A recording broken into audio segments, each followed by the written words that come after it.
So I would certainly say don't give up your friends, but do not underestimate this importance of these middle ring relationships. And the single best place for them is where you live, in the streets around your home, and the institutions that are ideally place specific, neighborhood specific. We're saying the same thing. I agree that I do think people underrate community and how important it is. You have to participate in it, though. Not everyone has to be a leader, but it also is nice to have people who are joiners. Showing up.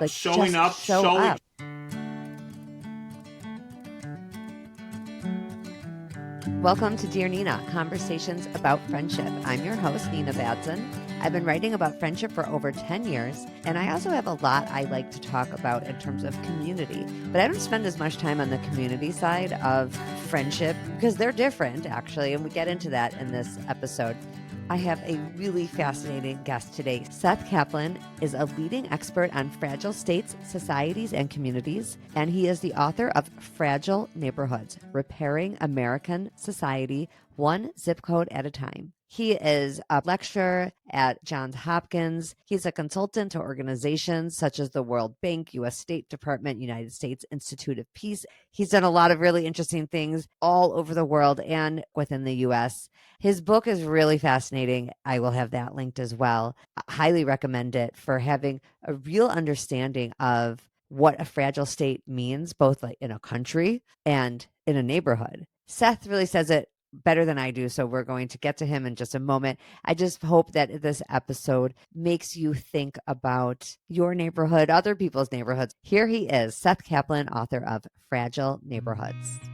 Seth, I'm so happy to talk to you in person. Welcome to Dear Nina. I'm thrilled to be here, Nina. Thank you so much. There are so many books out there now and podcasts, including mine, about friendship and connection. Yours really comes at it from the most original angle I've seen. Can you explain what you do, what you have done, what brought you to this conclusion about neighborhoods? Just imagine my day job is not American. My day job is working in fragile states, and I've been doing that for many years. My first book was Fixing Fragile States, and I have worked on 35 countries. I'm talking Syria, I'm talking Nigeria, I'm talking Libya, and I co-manage a nonprofit in about a dozen countries. I never thought I would work on the U.S., but 2015, 2016, I live in Washington. People know me as the fragile states person. They started asking me without me prompting them, people at a coffee or when they would meet me, is the U.S. becoming fragile? And this was partly in jest, but clearly there was a lot of anxiety there.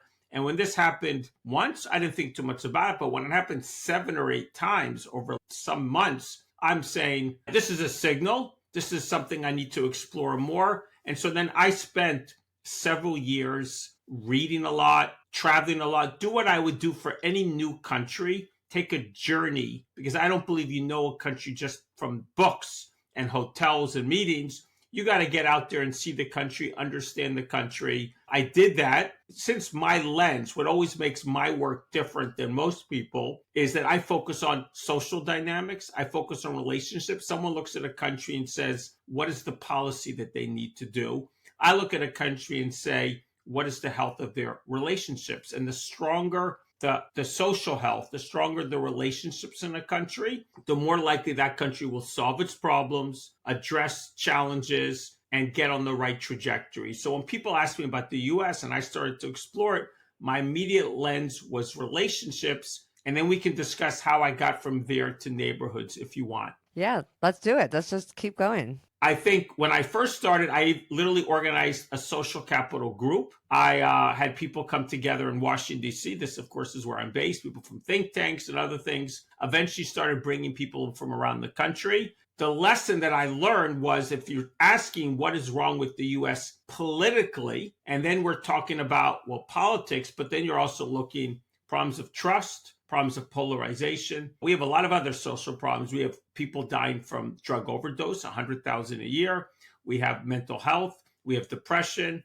We have Jonathan Haidt writing about kids are not out playing, and I did some writing for a Substack. So we have all these different issues, and these are issues that are all about relationships, and that these issues did not exist 2 generations ago. So the really big question, which I started my book and my work with, is what has changed? If we did not have these problems 2 generations ago, and we have them now, Again, I'm thinking from systems, systemic thinking. I'm not thinking myself or individuals. I'm thinking what happened to our social health that we used to have when we don't have. And if you look at it, it's not with the politics because our constitution hasn't changed. It's not necessarily on the broadly speaking, the nonprofit or the corporate or the economy. But what you do see is enormous decay in local institutions, local gathering, and in the social connections and people's lives. They have their household, they have their job, and much that was there before, their relationships, their connection to certain different organizations, it's all been decimated. And I'm not the first one to say that. Of course, Robert Putnam, Bowling Alone is 25 years ago. But I think what people don't do is create a framework to think about these problems and a framework that provides a way to address these problems. So my framework is the neighborhood. If you just think about a neighborhood, what it used to be to what it is, you see what's missing, and then you can begin to think about what we need to do to create what I would call a socially rich society, a society where all of us, or the great majority of us, have socially rich lives. And that is what we don't have today. I really like the expression in your book, social poverty. It's one of those expressions, you know exactly what you mean when you say it. And it doesn't matter your income level. You can have, as you point out in your book, and it's so true, you could be in the most wealthy of neighborhoods and be socially poor, both in people don't leave their house. And this is way before the pandemic, although that of course made it so much worse, that this idea that you don't have to leave home to do anything. How much blame do you put on social media and phones in general? So I think it's easy to sit here in 2025 and say, the problem is the phone. But I would say the phone is the latest wave of many, many waves of technological change. I think the starting point is the car and the television. And then you got a lot of other things that have changed in our society. The phone is the latest iteration, the latest wave, and it does exasperate. But if you look at the trends, I think some of the political trends get accelerated in 2012, but all the social trends, they're going much further back. The peak of social health arguably is 1964. That's right out of the data. And then it's been more or less on a downward trajectory since then. But the big change you saw was the car. The car, and I would say with that is we changed the landscape in which we lived. The institutions began to change. And when I think of this problem, I think it's something about how we've shaped the country in terms of physically and institutionally. Like we were talking before about schools, if you look at a map of the way neighborhoods or the physical landscape was built out, let's say up until the 60s or 50s, I couldn't give you the exact point. Neighborhoods were built. And I can remember when I grew up, I walked to my primary school. High school is a bit further away, a little bit different. But my primary school was, 3 or 4 blocks away.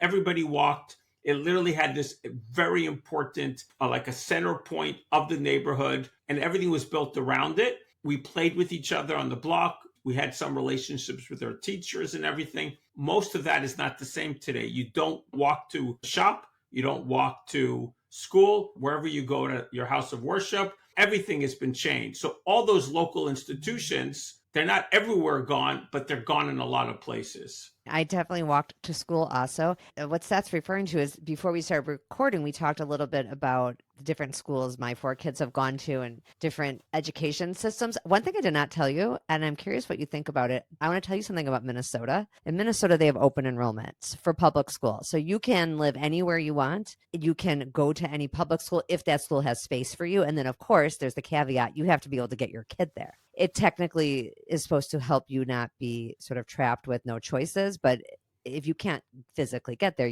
that's not really a choice for you.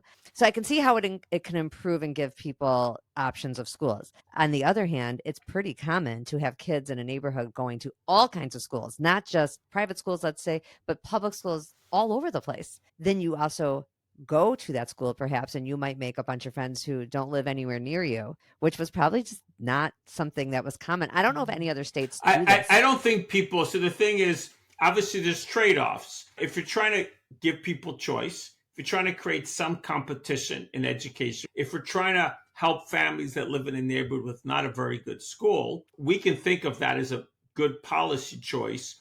On the other hand, if schools are the best incubator of relationships. Thinking of schools in a very technical vocational manner means that you're undermining their role in society. And so that would be one downside. Another downside is if there's place-based inequality, and this whole country is enormous, this is a wealthy neighborhood, this is a poor neighborhood. If you make school choice the main avenue to address that, I think what you find is you basically have an excuse not to make the neighborhoods that are not doing well better. That's not easy. It takes a certain type of skill set, knowledge, strategy. A lot of things have to go right for that to happen. But we tend to think the way to address inequality is to help the most talented people in the worst places escape. But that basically means that we, in many ways, we increase inequality by drawing the best talent out to maybe a better school.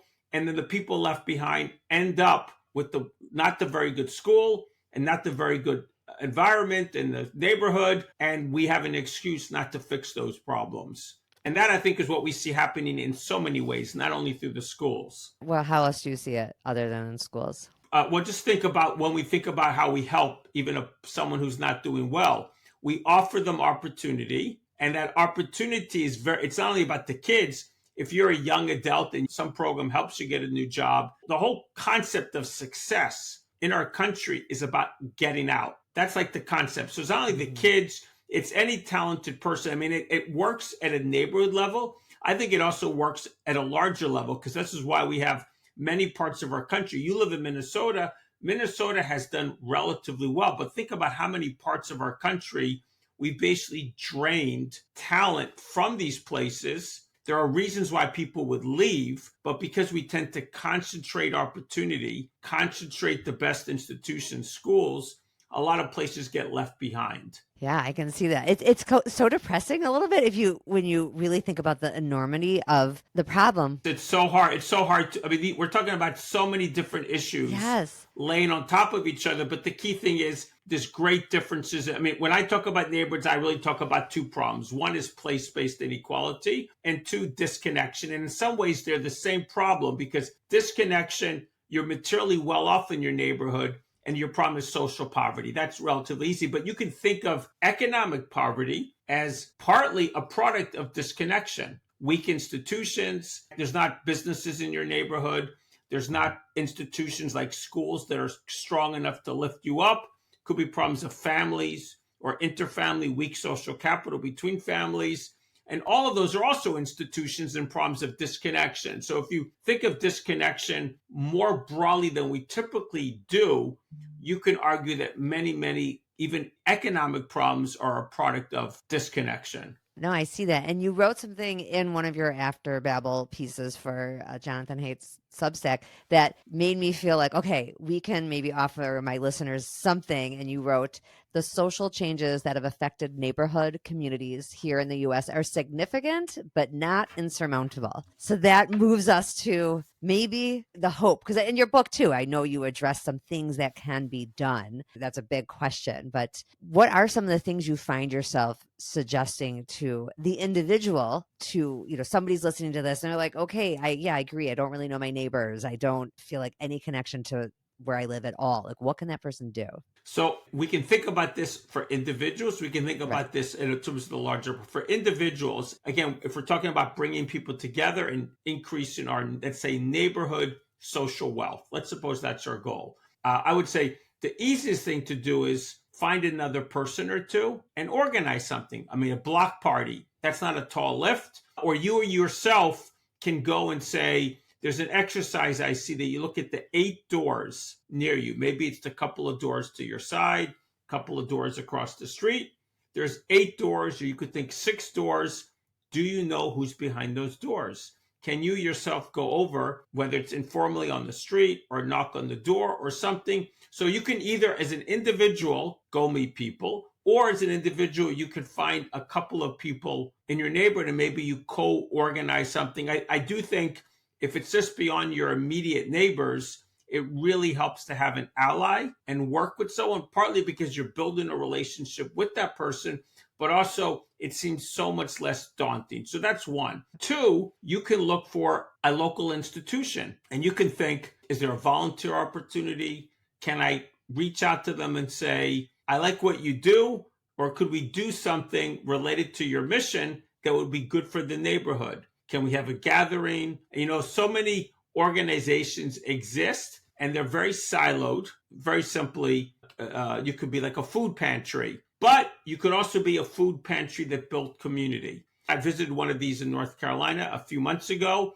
They started just giving people food in the it's like a town, so it wasn't quite a neighborhood, but not such a larger place. And now they're actually doing a lot of things that are community building for the whole town. And so one thing is find an institution, whether it's civic, religious, whatever you're involved with, can they take a neighborhood lens or a community building lens and lean into this aspect of the work, and what role can you play? I think the third thing you can do, again, it depends how ambitious you are. Can you find a few allies? Could you just create something? Because ultimately, even if you started with a couple of events or you started volunteering, could you create a neighborhood something or a local something that would sustain itself, do more than just one-offs, take it upon its mission that we're going to try to bring people together? Again, it can be very incremental. We don't have to do a lot, but when you go from an activity to an institution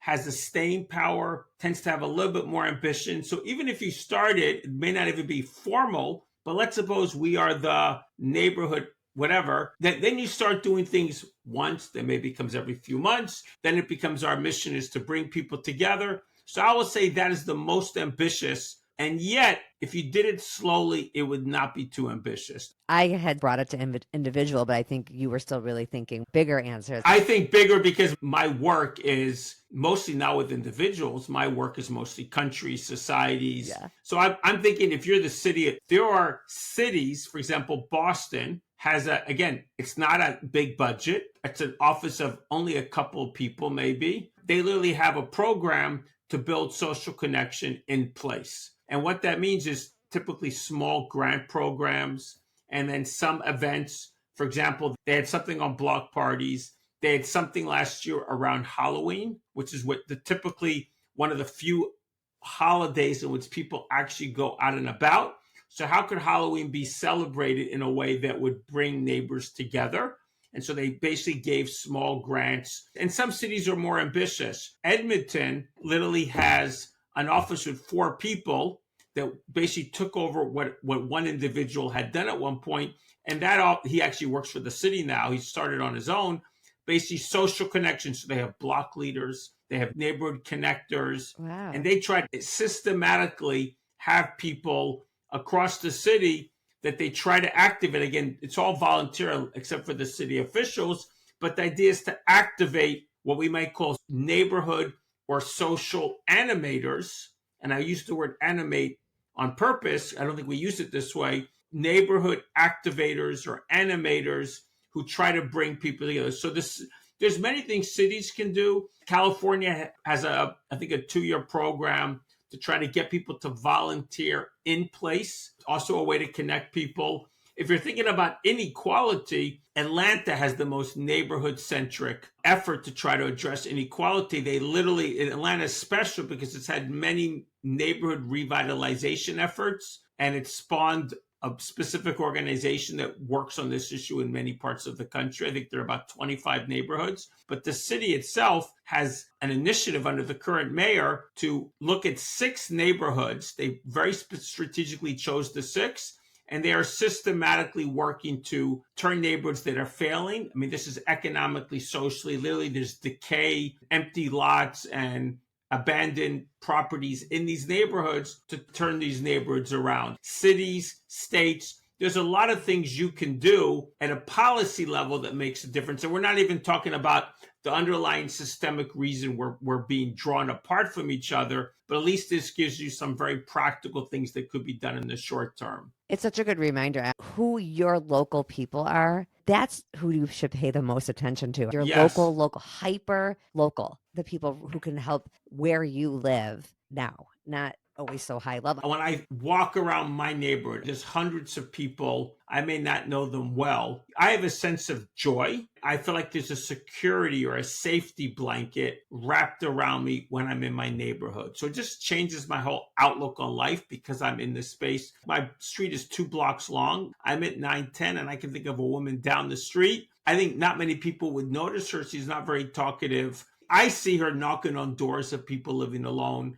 I see her organizing the cleanup in the park. I see her as the person to contact when there's something for a local charity. Sometimes you go in front of her house and there's piles of this used clothes, all people dropped off. I mean, that's for one example. I can point to all these different people, and we always talk about leadership, but when you're in a very active community, it's like everyone is a leader. It may be a leader in different ways. I'm thinking of the teenagers that are mentoring the younger kids. I'm thinking of, we have lots of WhatsApp groups in my neighborhood. So there's a WhatsApp group. I was in Denver last year. I gave a talk. Right after the talk, I'd finished. I'm hanging around in the back and I see on one of the WhatsApp groups that's pretty quiet, someone's kid is missing, asking for help. No one's calling the police or the government. People are saying, let's volunteer, let's organize. And within, let's say, an hour or something, they'd started a separate WhatsApp group, which I had to follow, even though I was in Denver. I'm talking about a neighborhood outside of Washington. 25 people volunteer. They wanted to figure this out before the sun came down. It was probably around October. And boom, they're going in every direction. And we have a lot of wooded areas.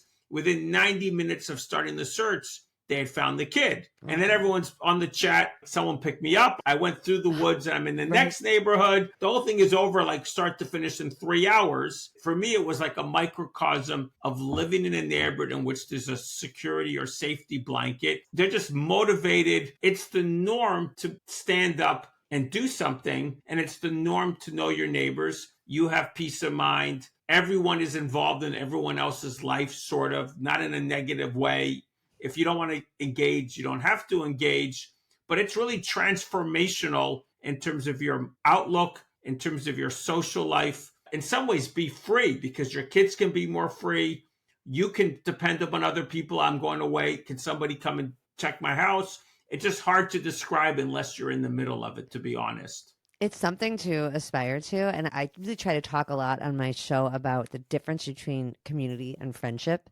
They are different. I really focus on friendship a lot. That's what my show is about. But I urge people a lot to be part of a community is just as important, and it's different. The community, I think, is what you're describing. It's also something that can be found in a religious type of organization. It's the place that I describe it as. I wonder if you think of it this way. It's happening without you. That community. So I think about my husband goes every week to synagogue. You know, I don't always go. Sometimes I just stay home, do my thing. That service is happening with or without him. But they notice if he's not there, they're happy he's there. That's the community, but it's happening kind of above you. It's not happening just because of you or just for you.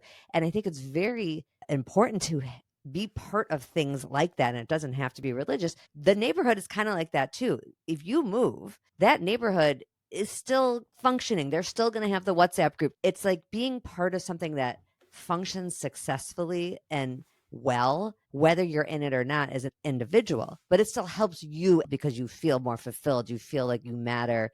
It's different than friendship, but it is so important. I would say friendship is important. What I'm mostly talking about are not the small number of friends, but what we might call this middle ring. If you think about relationships as 3 rings, the inner ring is family and very close friends. The outer ring might be all the organizations that you have some relationship with, but not very close. Could be some nonprofits, some businesses. That middle ring is what's decayed tremendously. In my case, I'm thinking of hundreds of people I have some relationship with that my wife's mother is sick. She left. I need help with my kids in the morning and the afternoon, or my wife is pregnant. I need my kids to stay someplace. If you have a few friends, that might be fine. But actually, there tends to be a lot more that your friends and your apps cannot solve. We haven't even talked about if I was financially challenged. I can think of something a little more dramatic. It's not common, but I have a neighbor who has a daughter, a bit of a tragedy. She had 2 kids and herself and her husband were dead before they were 30.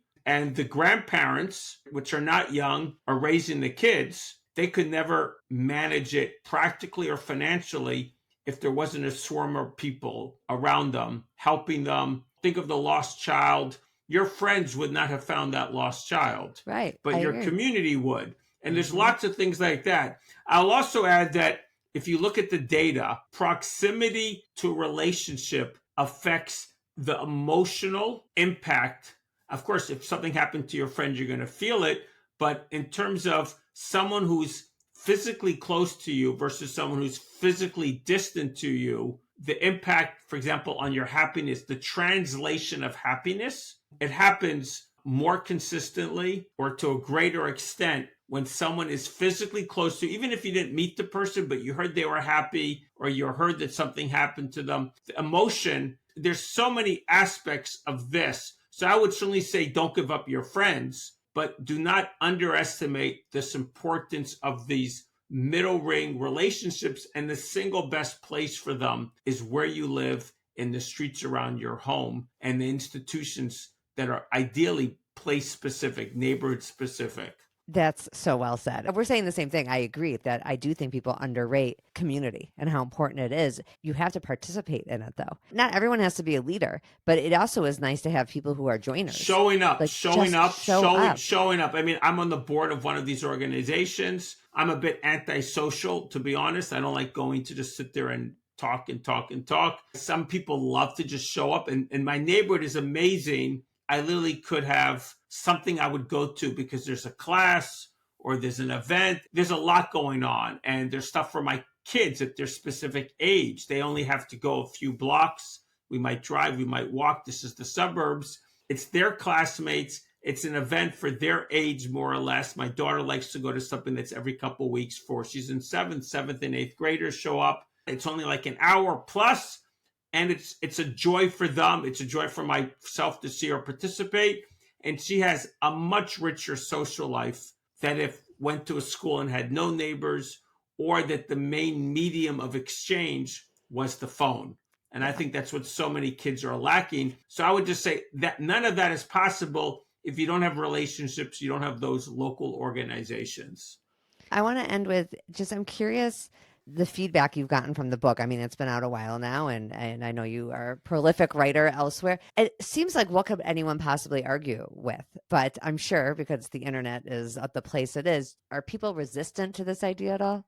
No. Well, first of all, I'm very big on LinkedIn, and I'm definitely not on other types of social media. Maybe I might read it, but I don't participate. So you don't get a lot of negative feedback on LinkedIn, to be honest. And if anyone listening or watching wants to find me, go to LinkedIn and find me there. I'm happy to connect with you and answer any questions. But I would say I get occasionally negative feedback. Not everyone likes the fact that I talk about religion. Mm-hmm. They think religion can only be bad. My book has, I'm religious, so it's a little bit in the book. It's not a big part of the book, but when I talk about my background and how I came to community, I do talk about it. And I don't see religion as being the enemy of community. I think it's a good producer of community. It may not be for everybody. I lied about us being totally done. There's one other thing I want you to explain. Please, ask anything. Don't worry. I know it too, but not all my listeners will know it. I want you to explain in the religious Jewish community what a gemach is. It's never come up in my show because there's never been a reason to talk about it. I know what it is, but I want you to explain for my listeners.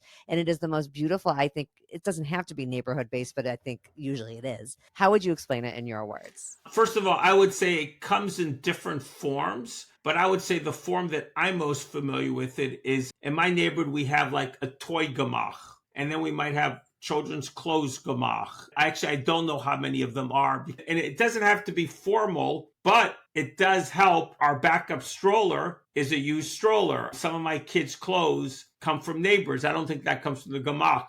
But I do know we like to go to the gemach when we can and look for toys or look for things that my kids can use. And so gemach basically is some sort of, I would call it some sort of like loan club for a neighborhood or for a community in which people donate things and it lends them out with the understanding that you're going to return them. So you can think of it as a library for all the stuff in your life. I think it's so cool. And I think it's something you don't have to be Jewish to do this. So for example, You might have somebody who always has 6 extra pack and plays. Like that is their sort of job in the community. They just keep those. And so that if you have grandchildren visiting in the neighborhood and your kids live Yes, out of that's a town, very right? good example. Is that a good example? We haven't done that particular things, but it's more like we just look at what's around and we take stuff. But that's a great example. Right. Let's suppose you just need one item for 3 days. Yeah. You go to the gemach and you get it. I mean, you might ask your neighbors,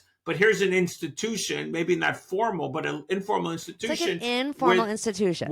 They're there to help you solve short-term problems like that. It could be something like somebody in the neighborhood has extra little votive candles. They have hundreds of them, let's say, and you're having some sort of dinner at your house and you need just that one time every 5 years. You would love to have lots of little votive candles on your table. Maybe you don't need to own those. Somebody in the neighborhood owns them and then lends them out. Isn't that just like the best? I'm most familiar with it for kids, but I do know there's older people and they might need clothes. They may not have resources.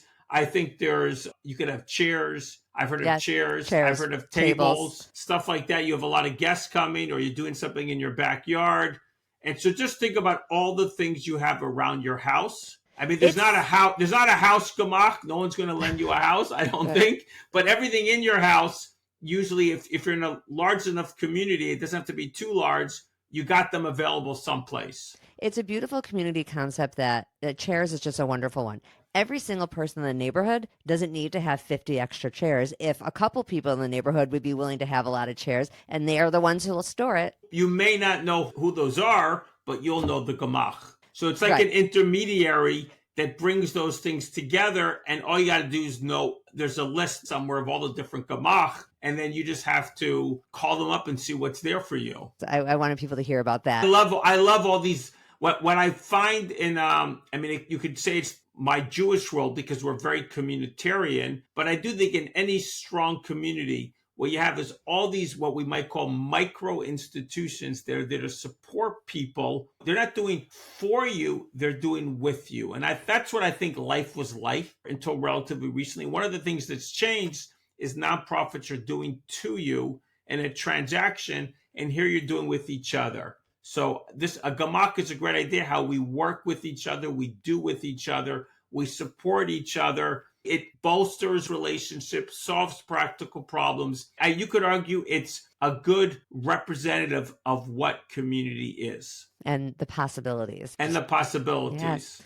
Seth, thank you so much. You and I both need to scurry off and do our both Jewish Shabbat customs and everything. And I've got a whole meal to make still. So I'm going to release us. But I really appreciate you taking the time. Thank you so much, Nina. Have a good Sabbath or Shabbat Shalom.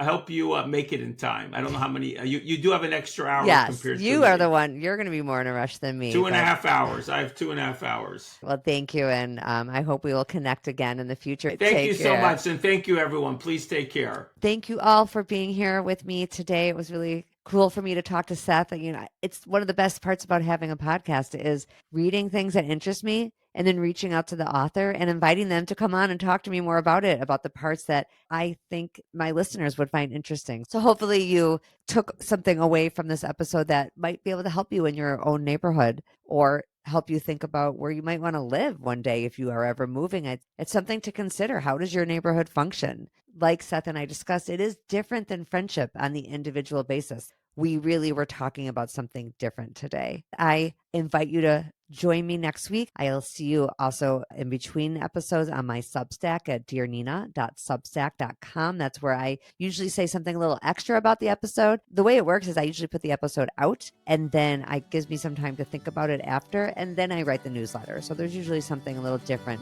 in the newsletter. And also every month I have those anonymous letters that probably have questions that you have too about your individual friendships. Those are the ones that are for paying subscribers, and you can upgrade anytime, and then you'll have access to the full archive of past questions and answers. Come back next week when our friendships are going well. We are happier all around.